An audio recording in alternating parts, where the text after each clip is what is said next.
right, hi everybody. Hello everyone. I am Joshua William Gelb, and welcome to the Theater in Quarantine. It is Thursday, July 30th, and it is 9 o'clock here in New York. I don't know what time it is where you are, but thank you for tuning in and for joining me here in my East Village apartment, where almost 5 months ago, I converted the closet behind me into a white box digital performance laboratory. How can theater makers artfully push against the boundaries of social distance? How can we embrace the limitations of remoteness? Well, that's what we're here to find out. And by we, I mean myself and an ever-evolving roster of collaborators that I've been lucky enough to work with inside of this especially limited confinement, measuring exactly 4 feet wide by 8 feet tall and only 2 feet deep.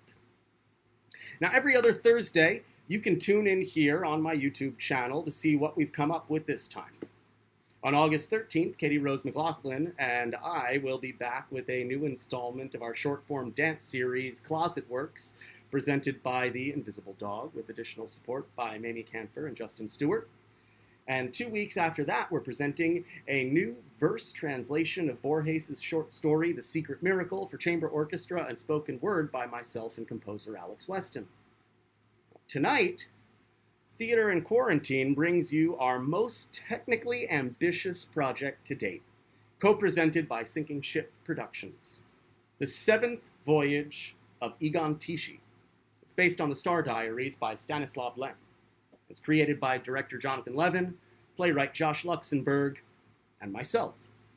We've got a scenic design by Pei Wong, video design by Jesse Garrison, and music and sound by M. Florian Stab, who, full disclosure, is actually in the room with me tonight, running cues at a very respectful distance, and believe it or not, masked. This is a first for the Theater in Quarantine, to have anyone else in this vicinity. So say hi, Stab. Hello. Oh, Stab's even going to come over and wave. Oh, yeah. hello. You were on your way. Hello. I was on my way to turn off the AC. Oh, good call. Sound designer.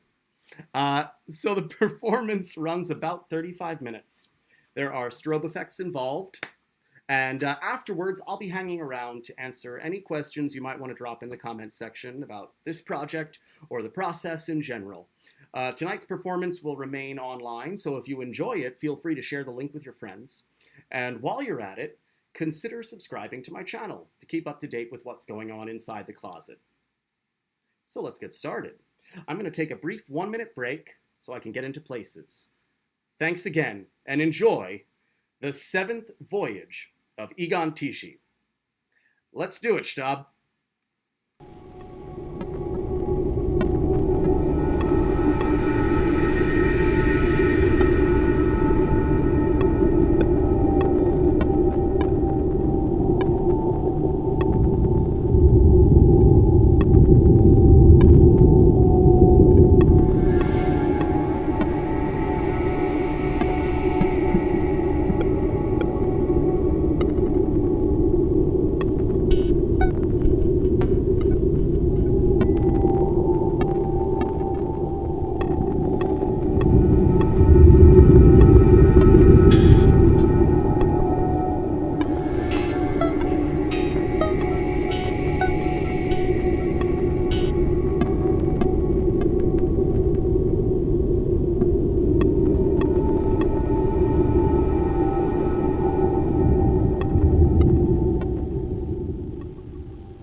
Log, Monday evening, April 2nd. I was cruising in the vicinity of Betelgeuse when a meteor the size of a lima bean struck my ship.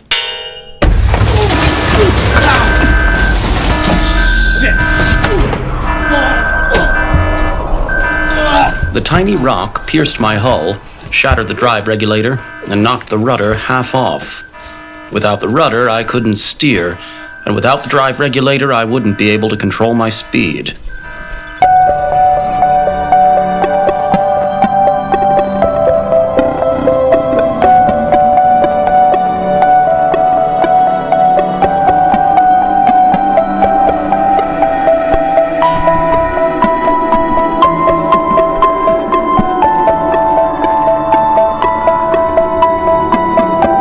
I'd be sent hurtling off course, and frankly, I didn't have a day to waste.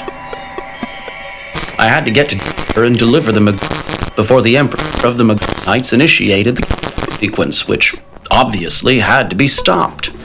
The fate of the entire way was at stake.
Turned out the idiot constructors who designed my one-person ship built a rudder that required 2 people to reattach the damn thing.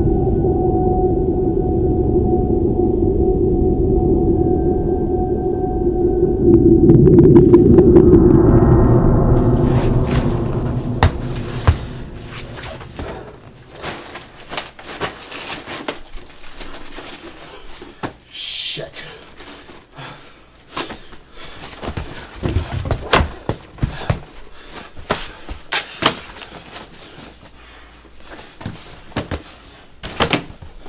Well, that's just spectacular.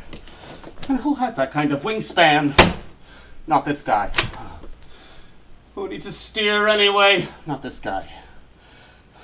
Oh, who could design a better ship than these geniuses with one hand tied behind his back?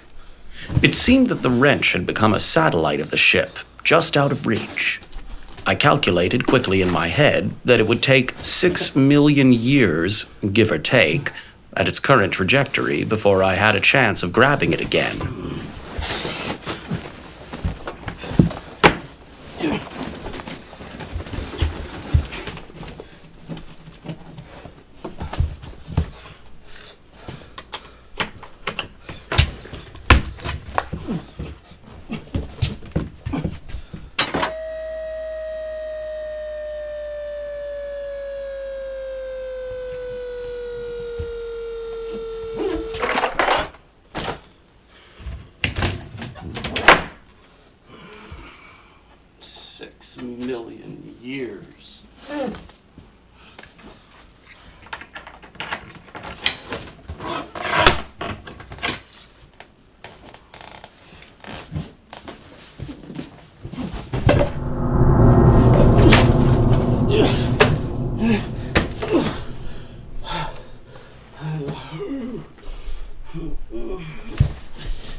Wake up.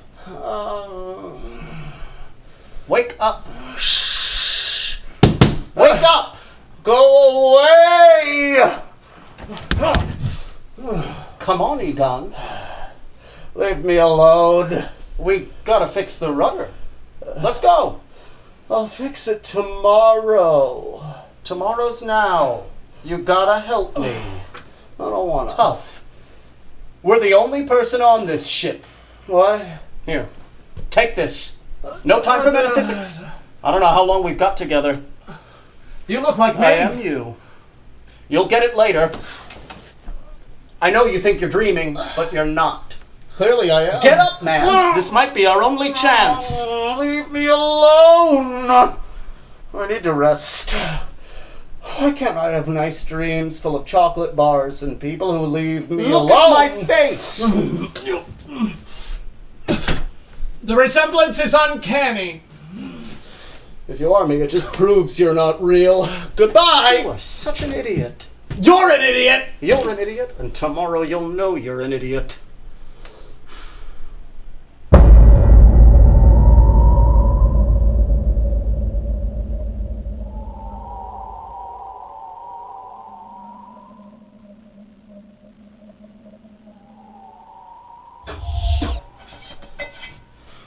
What a stupid dream. Well, the metaphysics are interesting. Well, where am I anyway? Let's see. Here's Beetlejuice. I got off course at Parengo 1972, and there's Bellatrix, so I must be now approaching. Apparently, my ship had continued to accelerate throughout the night and was headed straight into a complete stellar wilderness, an unusually dangerous area avoided by all vessels due to the gravitational vortices that dotted the spacescape like inertial landmines, as formidable as they were mysterious.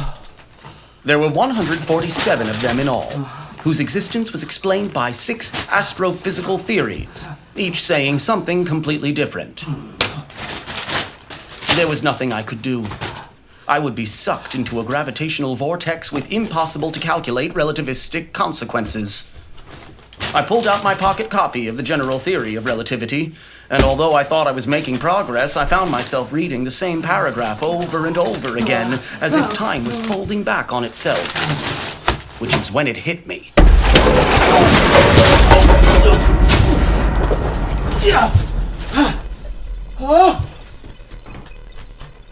Yes!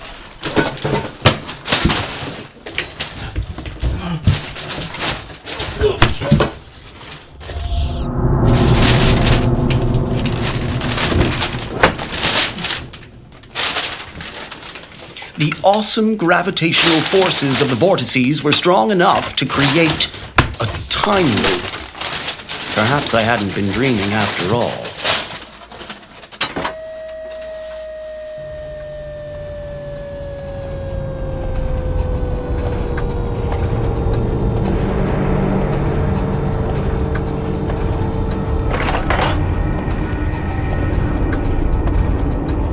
I had to find out.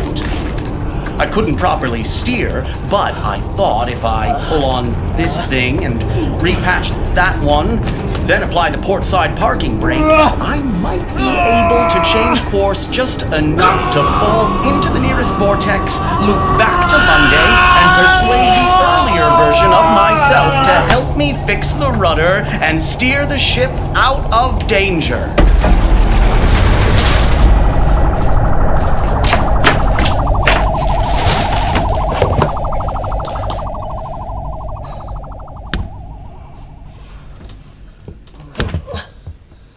Wake up!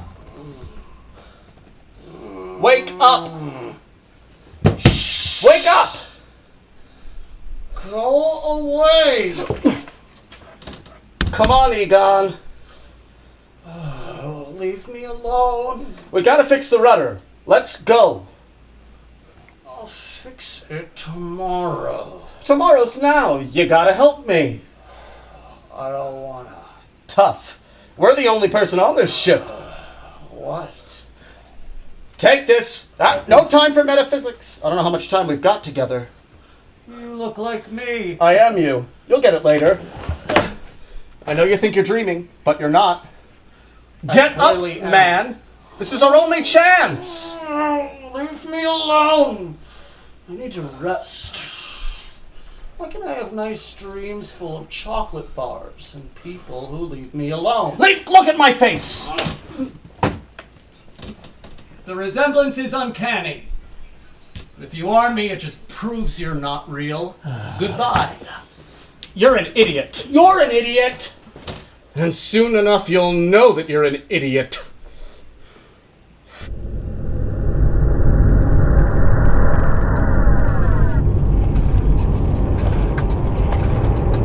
Idiot. I was right, of course, but that was cold comfort. I like to be right, but I also like to be alive. I was becoming afraid I'd have to choose between the two.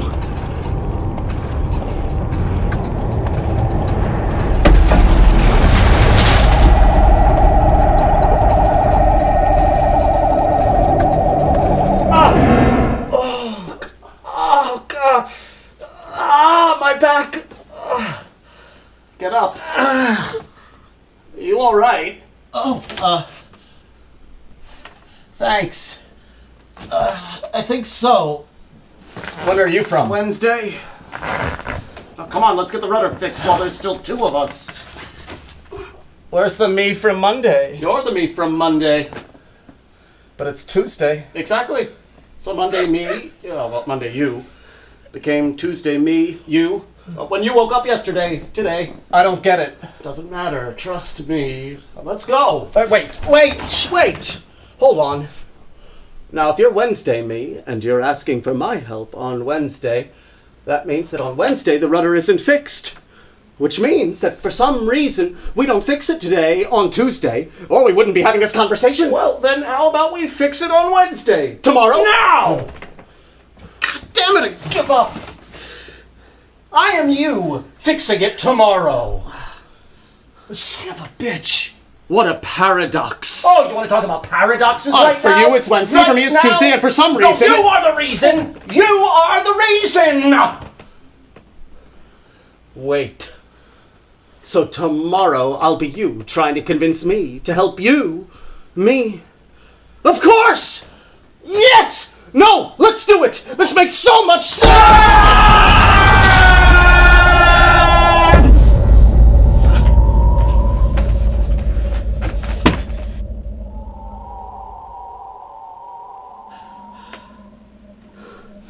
Wednesday already, huh?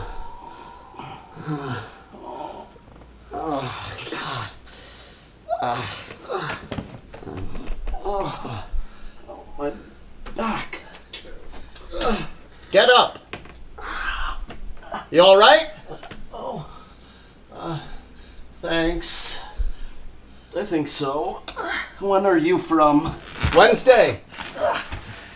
Now come on, let's get the rudder fixed while there's still two of us.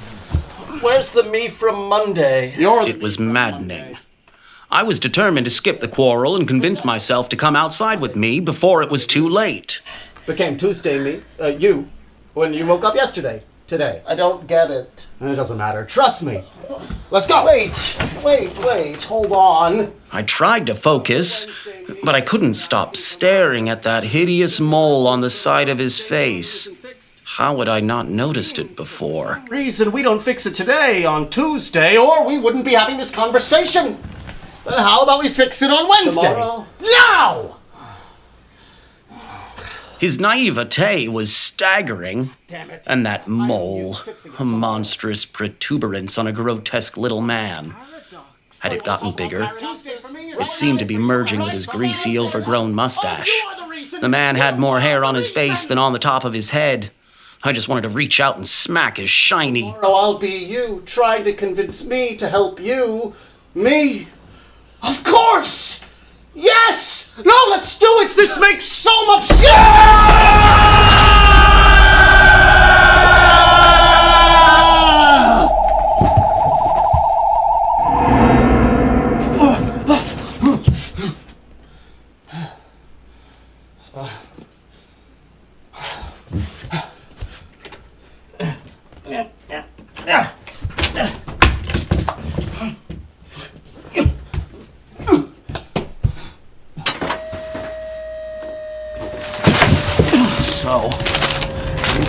get up and do it again. I have been through worse, like being shot out by the swamp on Interlopi.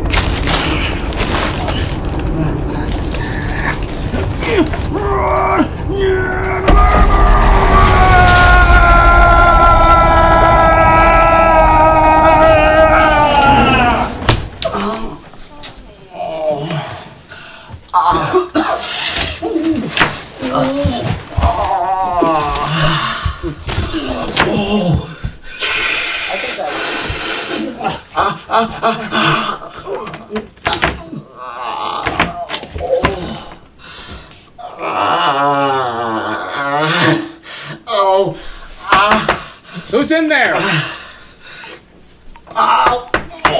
Hello? I need to wash my hands. Stop! What are you doing in there? At least come out and help me fix the rudder. Yeah. Go ask Thursday. Thursday? I thought you were Thursday. I'm Friday. Oh, that's not good.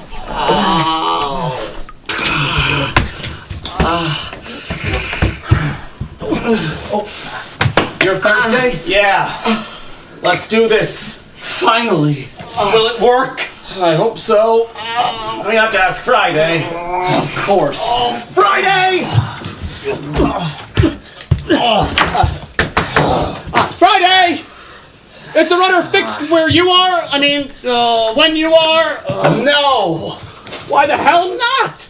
Because somebody hit me over the head with a frying pan. Who would do that? Sunday. Sunday? That damn son of a bitch. Hey, why would he? And why would I? I mean, why would we? I mean, Come on, don't blow it Wednesday. Let's go. hand me that suit. Right. Oh, shit. Shit. If I put it on before the last vortex, we would both have one. I didn't even realize it. Although you should remember, you've done this before. I did remember. Friday me took it. Him? When? Why? Hey, Friday! Where'd he go? Oh, where'd you go? I'm in here. Just, excuse me, could you take that? No, excuse me. You better watch your hand. Huh? Oh, my fingers. Sorry. Now listen. You have got to get into that spacesuit. And don't take it off for a single minute, no matter what happens. Do you understand? Not on Thursday, not on Friday. That way we'll all have spacesuits and we can look, okay, just whatever you do, don't take off that suit. What suit? Friday! Get him!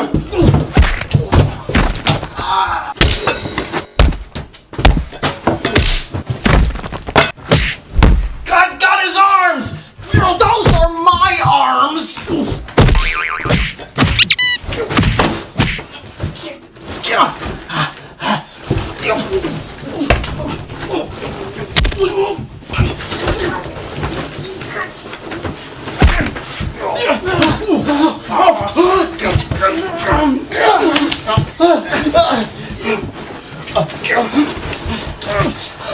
I'll hold him down! You put it on!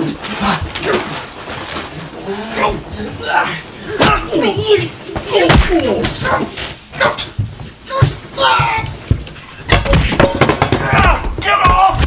I need it more! Stop it! Ow! Ow! I'm closer to Saturday than either of you. That's our next chance to duplicate the suit. Be a vortex on Saturday. You're as dumb as Wednesday. If I put it on now, you'll both have suits on Thursday and Friday. Where's Friday? Doesn't matter. In the first place, it's past midnight. So, in the second place, your Thursday. And in the third place, I better keep this. It's not gonna be any help to you when you are. Why not? Where is that drill? Come back! I thought you said Friday took the suit from you. He did. And I'm Friday now. And you're Thursday. You sure? Is it in there? Maybe I'm Sunday!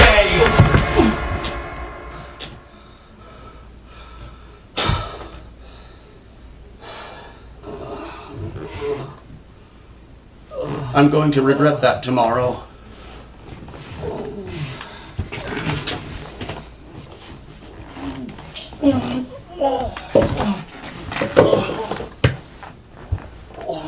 When was the last time I ate?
Where's Friday?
No! piece. I can't take any more. You've got the suit? Most of it. Please. I just want to have some chocolate and go to sleep. Okay. But you've got something I want. You see, I've successfully duplicated the suit, except for the boots, because some idiot decided to take them. So we have 2 suits and only 1 pair of boots. Yes. So you need to give them to me. How do I know you're not going to hit me over the head with a frying pan? Friday I'm not said going to hit you over the head with a frying pan. So if I come in there and give you the boots, you'll give me the chocolate and not hit me over the head with a frying pan? I won't hit you over the head with a frying pan. Do you promise? I promise I will not hit you over the head with a frying pan.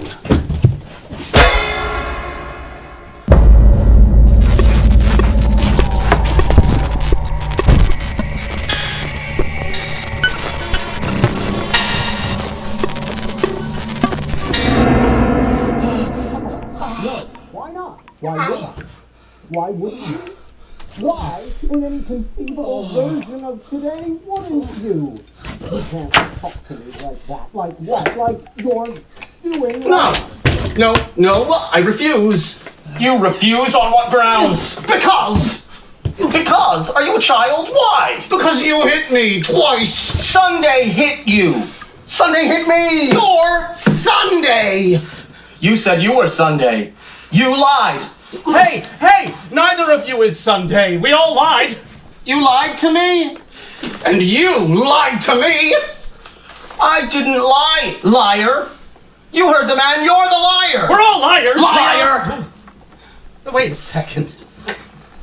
You both have the suit. Get out there and fix the thing. I would, but he won't. I can't work with a liar.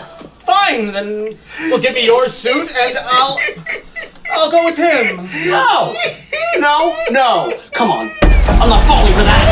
I hoped you might. We're dumb enough.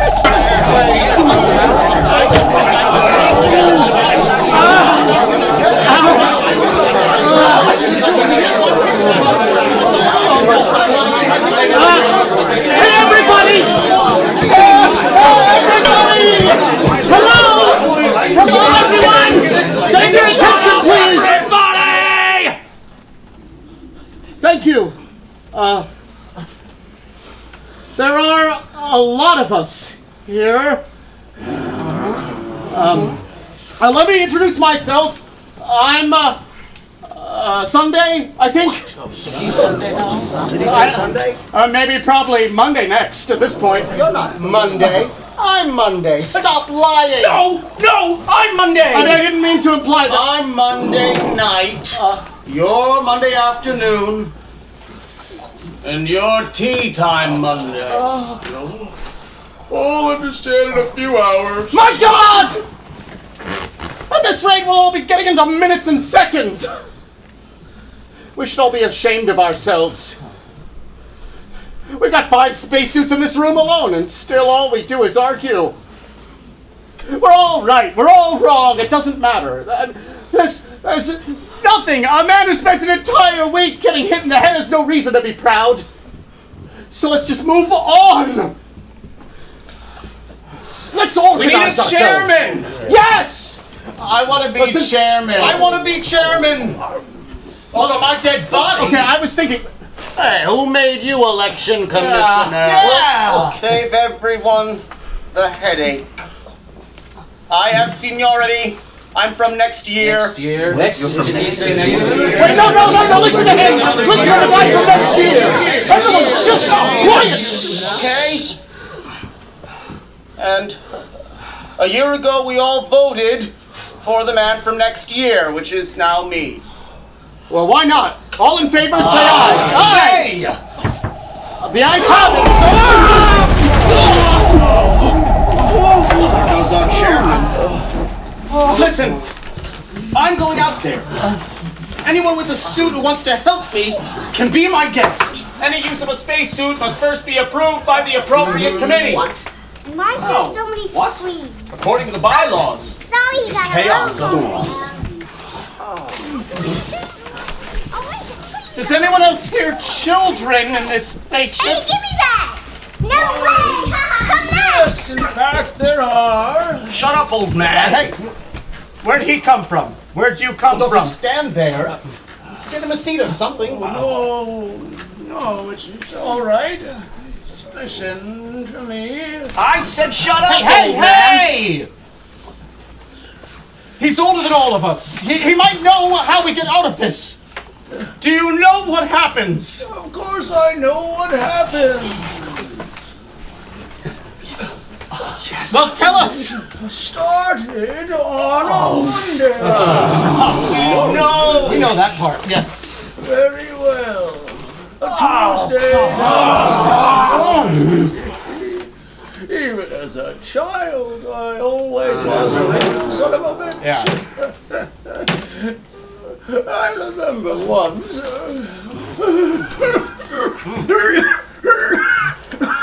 Oh, Egon, some things never change. I remember once I was trapped in a time loop. My God. We never fix it. We never fix it. I'm going to die here alone with all of these horrible people. I've got to put myself out of my misery. I remember once I was trapped in a time.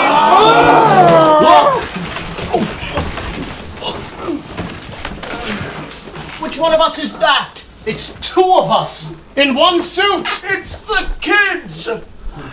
It must be 8 or 9-year-old me. Please. I thought you were watching. Look, they're. Oh my God!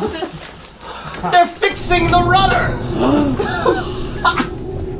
I don't believe it. One's got his hand through the leg. I'm a genius. We're all geniuses. Were. Look at us now. Okay, I've got the bolt in place. Hold it steady now. Ready? Ready. I'm rotating the axial cup. Steady now. Steady. I think we've got it. That should just about do it. Nice work, Egon. Thank you, Egon. You too. All the grown-ups fighting about. Beats me. Is it fixed? Fixed.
Well, where to next?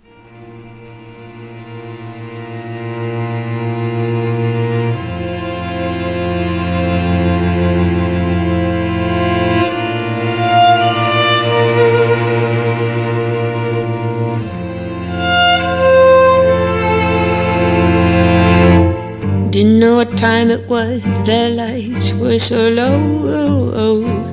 I leaned back on my radio. Some cat was laying down some rock and roll, a lot of soul, he said.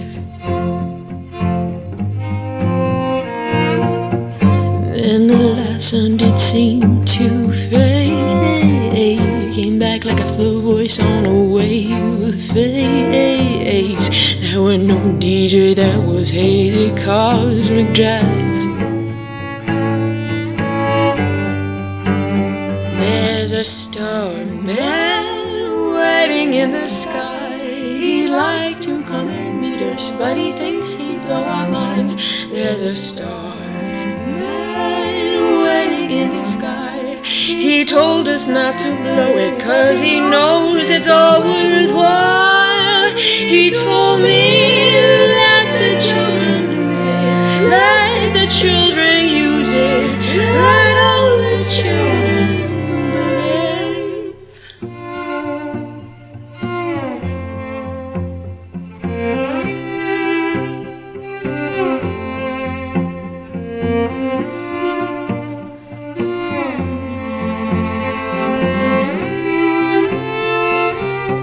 Had to phone someone, so I picked on you. Hey, that's far out, so you heard him too. Switch on the TV, we may pick him up on channel 2.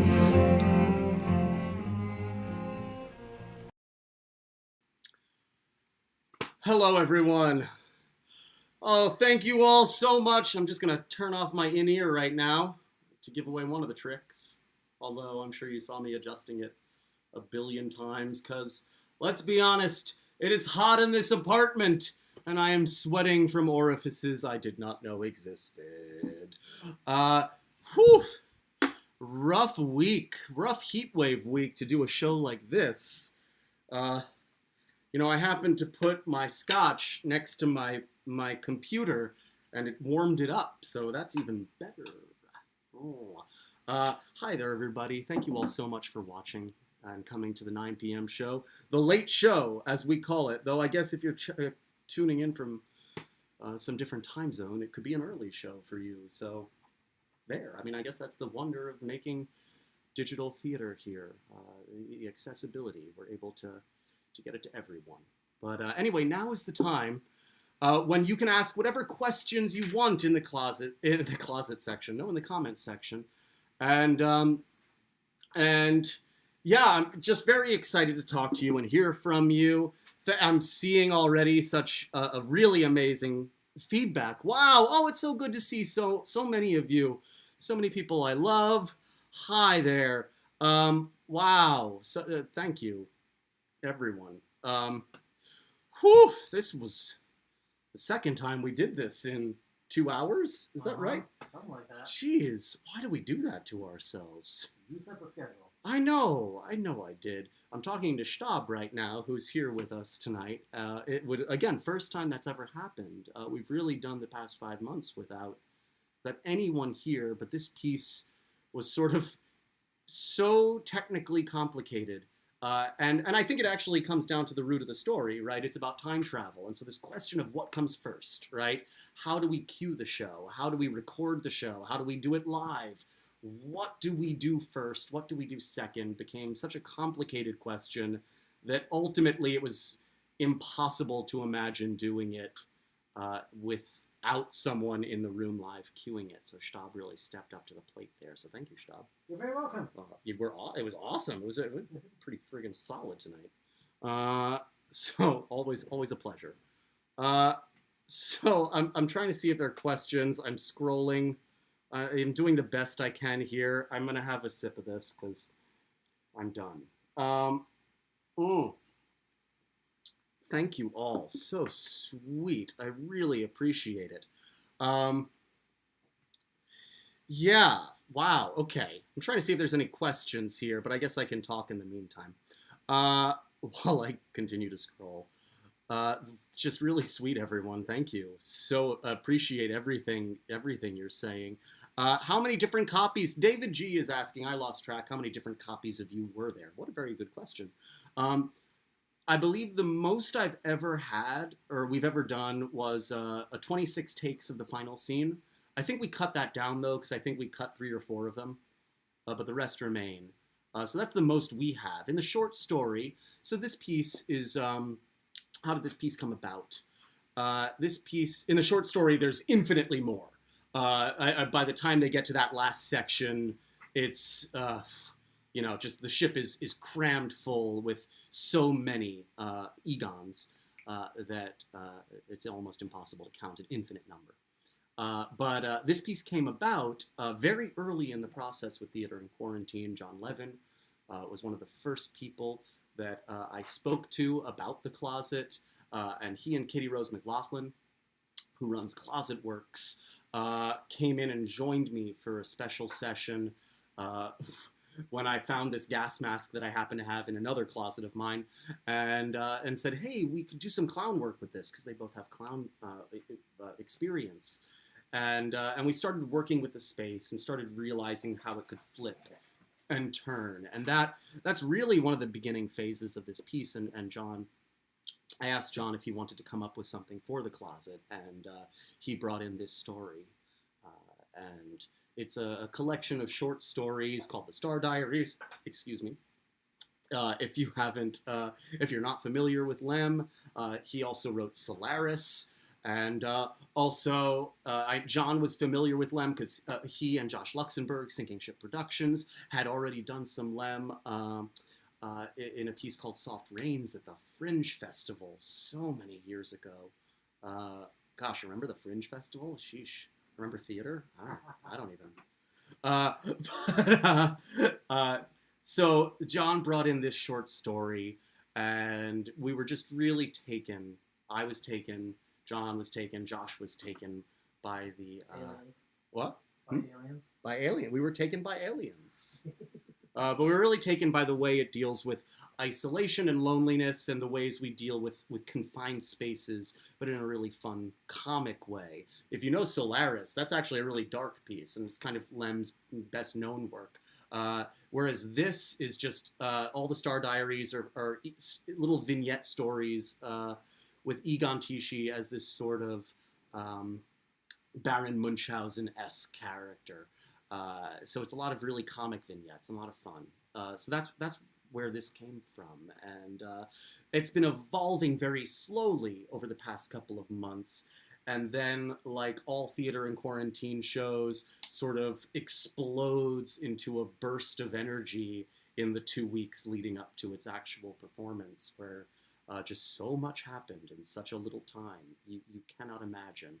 The design work on this piece, I'm just blown away by. Jesse Garrison on video. We will never be able to compare with what is going on with the video here. Stab just did such incredible work. It sounds so beautiful, and we handed you so many files. I feel ashamed to have done so. And we're like, hey, can you make this sound fine? Thanks. And Pei, who number one, built a spacesuit. It's a functioning spacesuit. I could take that into space. But truly, it's a really incredibly meticulous design for this closet. It's really pushing boundaries in ways I had not expected, and frankly, were exhausting, but I'm really excited about this piece. Anyway, I should get back to other questions, because people are asking questions, and I'm just monologuing. But, yes, I should have also looked at questions while I was monologuing in order to,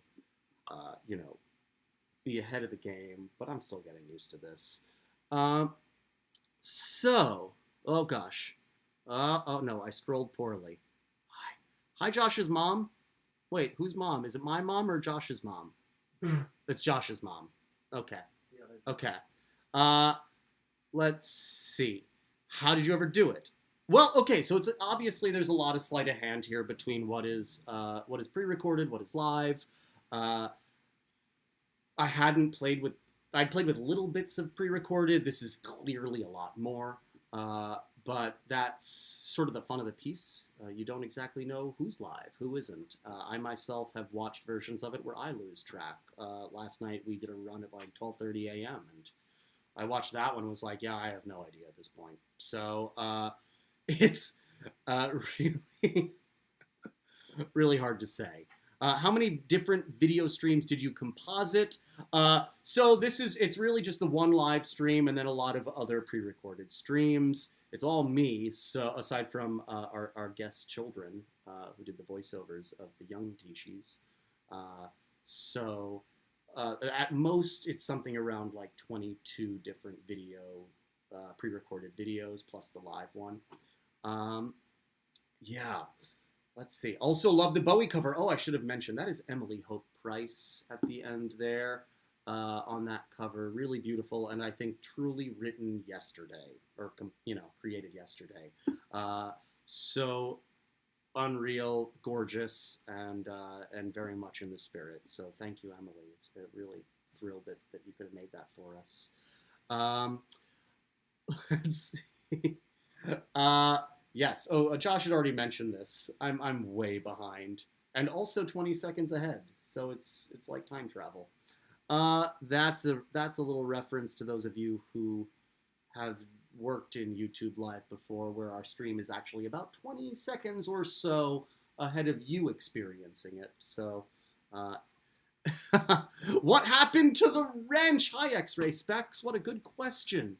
I think the wrench is lost for 6 million years. That's all we know about the wrench, right, Stab? I don't see no wrench. Yeah, that wrench is gone. That wrench is gone. It is never coming back. Odds are good that it's never coming back. But will we do a revival when it circles back around? 6 million years, X-Ray Specs. 6 million years. We'll be reborn by then.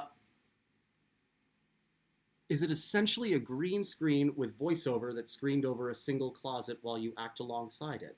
That's a really good question. Well, actually, you can see the closet right behind me. We are using green screen in this, and it's the first time we've ever used green screen in the closet. But really just for the window, just to get that star field effect. So no, we're just compositing takes on top of one another. Jesse is a rather brilliant designer who figured out that he could live composite different takes using this darker color composite mode. So hence the navy kind of bounces forward. So that's why it looks pretty good compared to, we've done composite in the closet before. If you look at Topside by Scott Shepard on the channel, you can see we sort of do a split screen, but it's not as elegant as this, clearly.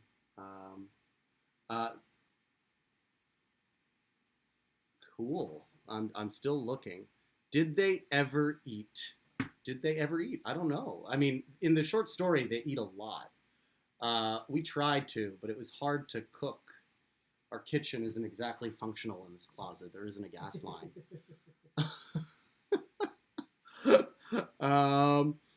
Oh, wow. Hi, I was here 2 hours ago, Fernando, and came back for more. I'd like to know if, in case the video is going to remain available on YouTube, can we provide Spanish subtitles for it? That's a great idea. I don't speak Spanish, but if someone does and is interested in doing that, or if there's just a button I can click on YouTube, because maybe a robot can, and probably can, then that's a great idea. That's a wonderful idea. Design, indeed, the design is absolutely phenomenal, and the real testament to our designers, again, M. Florian Stab, and Peggy Wong, and Jesse Garrison. And that's not to take away from John Levin and Josh Luxenberg, who have also really brought sort of meticulous and unscrupulous work to this piece. It is really the biggest thing we've ever done. It's the longest thing we've ever done for certain. And thank you so much. Nicole K. You know what? I'm always really impressed by like YouTubers who just seem to know exactly how to pronounce a name on the chat. Maybe they're just confident about it. Maybe they're all just 18. I don't know. Can you articulate for you what for you is the difference between digital theater as opposed to film? Ooh, now that's a good question though. Wow. Okay. So firstly, when we talk about digital theater, I think a really good precedent is something like, and it's not digital, but it is filmed theater, is something like the live theater of the 1950s or so on TV. And, I think that's actually a really interesting template to use. It is filmed, but it is live, and it is using theatrical techniques. It's still maintaining the concept of the fourth wall, but it is nonetheless theatrical, despite the fact that it is on film. So I think that's really interesting. I also find a lot of inspiration from the old silence. I mean, clearly John Levin and Josh Luxenberg do as well. This piece is dearly indebted to the silent movies. I think a lot about Méliès and the silent greats, who a lot of whom were coming from theater and were very much embedded in a moment when theatrical artists were transitioning to a different format. So, I mean, these are all earlier versions of what I think this is now, which is to say that I think digital theater must involve elements of liveness. I think it must involve elements of artifice, which is something that a lot of film is resistant to. Not all film. Some of my favorite films deeply indulge in it. But it's to say our concept of film isn't necessarily one that pushes artifice. It's one that embraces deep realism. So that's something that was very important to me about The Closet. I came to The Closet realizing that it had the same aspect ratio as my iPhone and seeing it as a sort of proscenium space wherein I could explore the full body. And to me, the full body is deeply theatrical in a way that in film, sure, you have, wide shots, but ultimately it's all about the close-up. And so that to me is really one of the deep differences and where I see digital theater as something separate from film. But wow, yeah, we could talk about that for days. Let's get a drink. Yes. What else? Can you talk about the process? Hi, Spoon Tree Productions. Yeah, of course we can talk about the process. I believe John and Josh are 20 seconds behind, or 20 seconds ahead of me in all of this. So they're chiming in all the time. John is the director. Josh is the writer. Just really incredible. We've had some luck Skyping people into these things at the end, and a lot of not luck. So right now we're working on that. This piece really dominated our lives for the past 2 weeks. So. Apologies we couldn't get them in here today, but they're chiming in and responding as well, so look to John and Josh for all the answers. But talking about the process, yeah, it was really mind-numbing, frankly. I mean, it's a time travel piece, so we sort of fell into a major chicken and the egg conundrum here. How do we go about making this thing? Considering that we were building the script, building the designs, all simultaneously, building a queuing system, and also trying to figure out, like, how do we pre-record scenes for me to engage with if we don't know how I'm going to engage with the pre-recorded scenes? And so dealing with all of that repetition as well was really a lot. So we did everything remotely up until really today when Stab kind of joined me right now TiQ live. But everything was done over Skype. That was our chosen platform for this piece. And we would just screen share and do a lot of remote desktop work. And that's how we put it together. Jesse is using Isadora to do all the video processing, and also, I should remember, Touch Designer.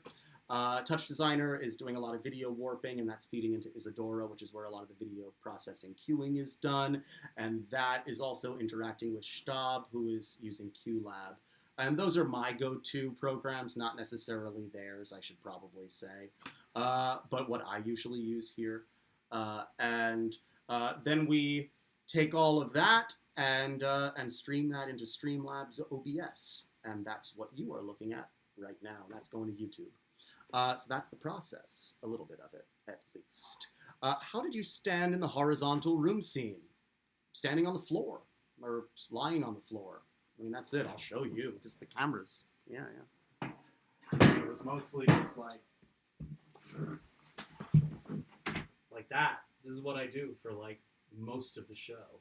I think there's the more complicated version. This is just me showing off, is when I'll do something like that. But yeah, it's It's just as basic as that. But that was one of the fun discoveries of this entire space. Is like how can we find really exciting ways to explore feats of liveness digitally? And again, that kind of goes back to this other question of what is digital theater and what is film. Did you storyboard while scripting, Jonathan Jacobson asks. Well, I guess so. I mean, actually, there was a huge process to that. I should probably bring that up. So while Josh was working with the script, John and I believe Jesse and myself, I guess, and Josh also, we were all building a sort of animatic, as John called it, which is sort of an animated storyboard, where we would get together for like a couple hours every week, every other week, and just film a couple scenes, really rough drafts. I'm really hoping to post it on the site or post versions, small like excerpts of it, because I think it's really fascinating. And we put together a version of the whole show from just all of these little takes. And from there, then Josh would go back and realize, like, oh no, he wants to do rewrites, and we would, reassess how to build the thing out. And finally, I think there was one night last week where I really snapped, because I think it was 1 a.m.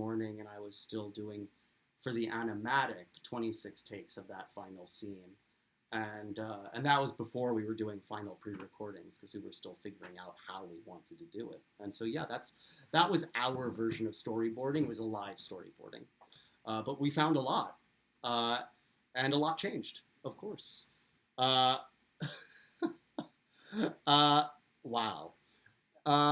Where did you get the fanny pack? That is a question for Pei. Pei can answer that. I believe she's still in the comments someplace. Everyone's just really obsessed with the fanny pack, and I get it.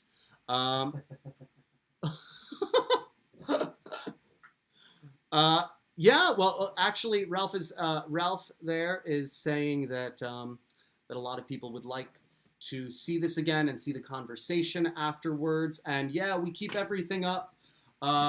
We try to keep the full live show with the conversation afterwards. It will be online, available to you. We'll also do a cut version, which is just the piece. That'll also be online.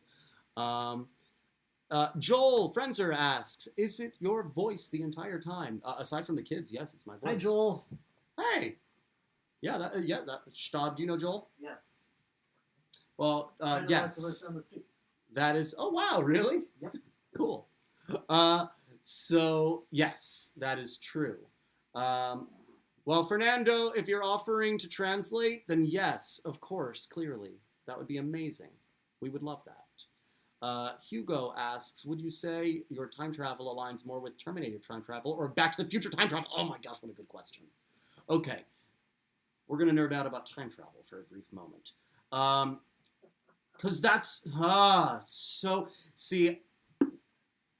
I think in general, Tichy, Lem and Tichy, at least in this story, seems to hew closer to Terminator time travel. Back to the Future, of course, you can go back and change everything. In this world, it seems like you're stuck in sort of causal loops. And that's my favorite version of time travel, your 12 monkeys and such like that. That being said, the ending is probably a whole other version. It's not even any of the examples we have. It's pure absurdist time travel, which is to say it's all moot and none of it was necessary or matters at all. So in that sense, I believe it's its own specific form of absurdist time travel. And I think that's what Josh Luxenberg was playing with a lot at the very top of the show. One thing that is not from the story at all is that little section where he talks about the mission. And no, there's no mission in the story, nor is there any particular mission that we care about. There are no stakes to this piece at all, except for his ship breaks, kind of. So, and then mayhem ensues, and all of civilization seems to collapse. And that's what's so fun about it. So that was something that Josh was playing with. And anyway, in particular, I think my favorite thing was when we found the sort of real causal loop of the of that, what we call the triptych, is the three scenes that just keep repeating over and over again.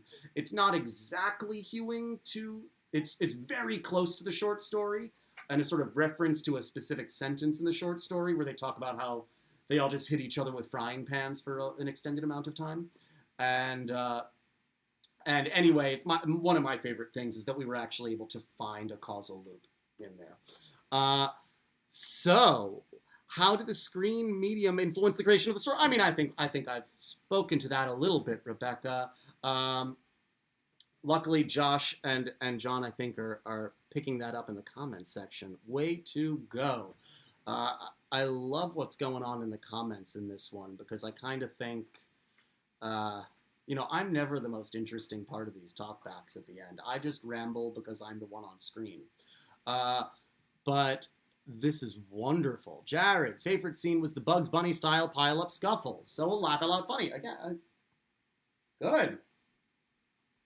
Stab, thumbs up from Stab. Thumbs up. Applauds, thumbs up. That was literally made this afternoon at 3 o'clock. So true. Not even joking.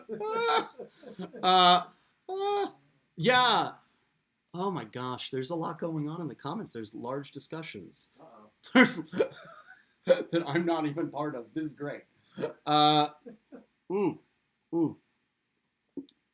really into the imagined space of the closet. How can you dream into a giant spaceship? Yes, John. Exactly. Well, and I think that's what's so fun about the concept of these children at the end. There's a sort of an imagined universe that I find really resonates with me in terms of the closet. We spend so much time desperately trying to fundraise to get to bigger and better theaters. And, sometimes being in a closet is actually a more creative space. And so when you think about the children out there being the ones who are able to fix the spaceship, where all the adults are just sort of sitting and organizing committees, I think that sort of resonates and clicks with me as well. Yeah. Okay, this is a lot going on in this conversation. I think, okay. Someone's talking about Hunger Artist, which is great, because that's a wonderful piece that we all created. Everyone asked Gelb about time travel. Yes, we already did that, okay? We did. We answered that question. Primer rules time travel. Clearly, hey, go to 10. Hey there. Clearly, Primer rules time travel. Greatest time travel movie. And that's very specifically trapped in its causal loops. And I feel like there are echoes of this in Primer. Again, the sort of deus ex machina of it is exceptional in its breaking of all our concepts of the rules of time travel, which is what's fun about this and what makes this a comedy. What about Rick and Morty time travel? Oh, Rebecca, I'm about to make you angry and say I've watched only very little of Rick and Morty. I've watched some. It's great. Pickle Universe. I've watched that. That was great. But I should watch more. No Stakes Theater, Josh Luxenberg. Take that, all my teachers. Yes, beautifully. And Leanne says the low stakes is what frees up creativity. And indeed, you are right. Now I'm just reading comments.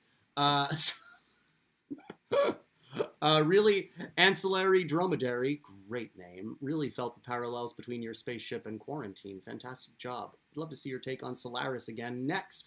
Well, we've actually, speaking of sinking ship, John and Josh have been working on a Solaris that I acted in a workshop of years ago.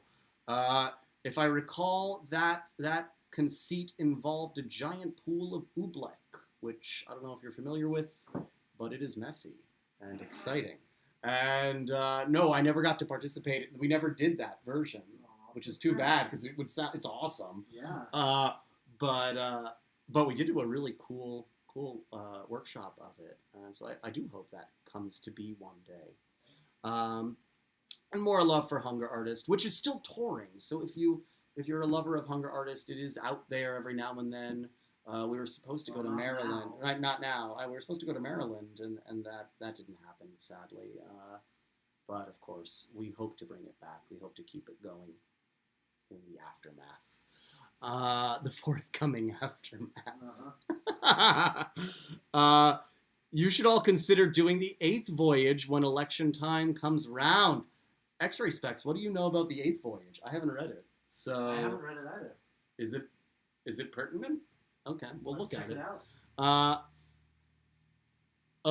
And Josh Luxenberg is talking about the Solaris rights. Fox owns the rights. Well, everyone keeps doing Solaris adaptations, and no one ever really gets it right, except for probably Tarkovsky. So, yeah, it's too bad. But it's also, again, the Tarkovsky film really negates all the comedy of the book, because the book is actually a lot funnier. You can walk through. You hear that, Fox? Yeah, we'll make it funny. Give us the rights. It's a real parody of academia in the book. I mean, it's deeply dramatic and horrifying, but still has that sense of humor that's in this piece that isn't in a lot of adaptations. Because everyone's like, oh, we'll just do the version with the dead wife. But I get that. It's a good story. It's really good.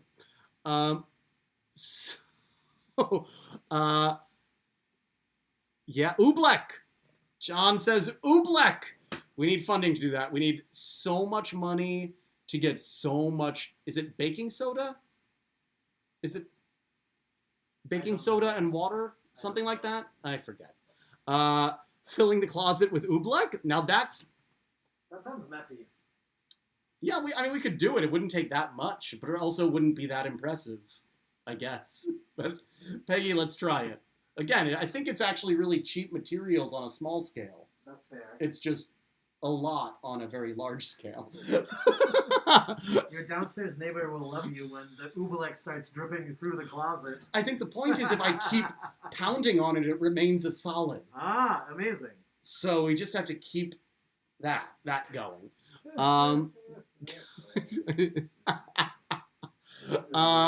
Oh, thanks. Thank you. So sweet, everyone. We still have people here tonight. Stab, if you need to pack up, and you can. I can't pack up too much because I'm powering your internet at the moment. Oh, that's true. Well, the questions are slowing down. It's totally fine. Oh, Rebecca is asking, what is the closet made out of? Well, of course, we clearly built out this closet to do a lot of things, specifically for this piece, which is sort of the fun of theater in quarantine here. We can do really stripped down minimal stuff, but we can build it out, and since it's so small, it's actually inexpensive and doable. We can also do a lot of,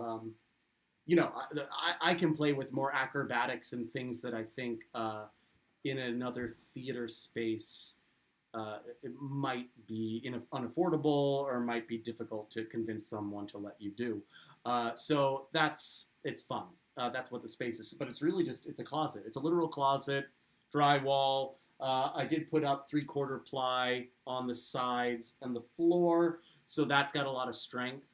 If you look at my piece, Hypochondriac, we suspended a chair from the wall and did a lot of stuff up there, which is a lot of fun. So it's just a closet, though. It's a real closet. It's not a fake closet. I think what's surprising once you actually come to visit is it's really not very deep. It's only 2 feet deep, and it looks so much bigger on screen. But in reality, it's tiny. Yeah. That's the surprising part. Yeah, it's true. It's true.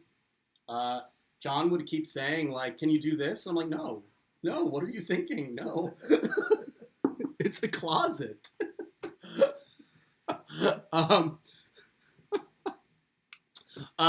Yes, someone says video design by Jesse Garris. It is, truly. I mean, it's a funny question about how design functions in a digital space, because I think actually boundaries are being blurred between what is scenic, what is video, what is how do these things interact in this way, and so it's really exciting seeing designers really up their game and come to this space with such such open arms and willingness to play. And so I really appreciate everyone so much for joining us there. The camera adds 2 feet. Ha! That's funny. It does. It does. Well, I do. There's a little bit of an optical illusion with the doors here, as you can see. We actually are very tight in this show, I think. So you're really getting closet dimensions. But usually we pull out a little bit so you can see a little bit of door. And that's what messes with your mind and makes you think it's a lot deeper, because it's not. Well, anyway, everyone, thank you all so much. We're going to wrap it up because we're actually going to do a little bit of strike tonight. And I just want to say thank you all for tuning in. Thank you so much to the team, all of my collaborators here, director Jonathan Levin, writer Josh Luxenberg, and we have sound and music here with M. Florian Stab. Hello. Hello. Costume and scenic Peggy Wong, video design Jesse Garrison. Oh, we have Emily Hope Price who did the final cover for you. And an amazing team. Thank you all. I'm really terrified to try and top this. I don't even know. Anyway, in 2 weeks, we're going to be back with another installment of Closet Works. Once a month, we do a short form dance series where we bring in Katie Rose McLaughlin, sort of curates it, does choreographs as well, and brings in other choreographers. We'll usually do like 3 pieces. And it's sort of our laboratory to start exploring new video techniques. And that is sponsored by The Invisible Dog and Mamie Canfer and Justin Stewart. And that's in 2 weeks on the 13th of August. 2 weeks after that, we've got this Borges piece. It's a chamber. I want to say opera because it's like spoken chamber work. I don't know the name for that. I'm sure classical new music people have a name for that. But that's coming. With music by Alex Weston. Very excited. And we're going to keep going into the fall. We're programming right now. And, so long as theaters are closed, we will keep the work going. So thank you all for tuning in. Thank you all so much. Subscribe if you can or if you want to. Help us share links, videos. Again, these things will be up. Reach out if you have thoughts, if you have ideas. Love to hear from you. And thanks again. And again, thanks to my collaborators, all of you. Thank you it was a real, unreal 2 weeks. This was an extremely ambitious piece. And it's very exciting when it comes together. I, for one, am excited to watch these 2 performances because I really have no concept of what went on. I like just a general sense from listening to like my audio monitor. So again, thank you all. I am Joshua William Gelb. This is the Theater in Quarantine. You just watched the 7th voyage of Egon Tichy. Be well, stay strong. Who knows how long this will all last. But until then, and probably thereafter, I'll be here in the closet. Have a great night.